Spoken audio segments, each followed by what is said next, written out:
Tiburasi. Muitazero pa. Zvekuti baba. Eish, nditombodaona kuti tikapinda service isitiri masayoja zvedotopinda pakereka baba. Kuimbuya kwedu rasi. Ndezvichechirenyere zombo.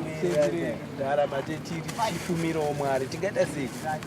Rasta manyukira andikumedzita pazichechirenyi zombo rasta.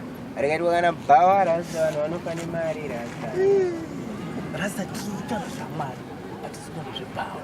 Tinotaura kuti munguyo akata bhawa ere.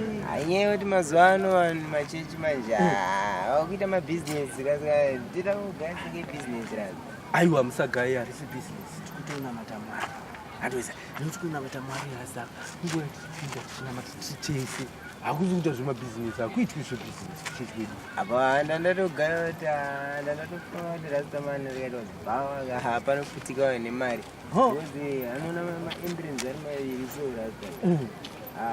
Wati Ghana Zoo kubhadhara ma5 mari. Aiwa, munoziva kuti rasta mani aiwa. Musadaro vari Germany. Germany ndiri kuti tingoita imba yekunamatira Mwari nekuti Mwari kanti yakakosha zvese zvozoitwa kati apa poita pekunamata. Hakuna bhizinesi kuitwa.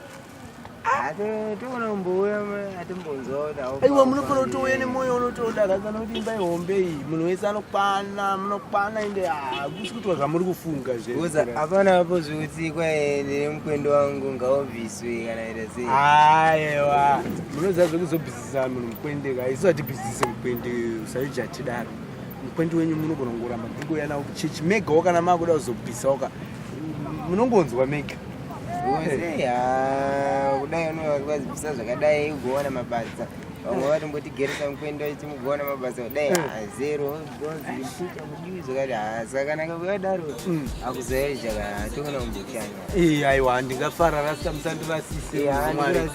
Aiwa munofara ndokubara tisandi ndendiripo rasta.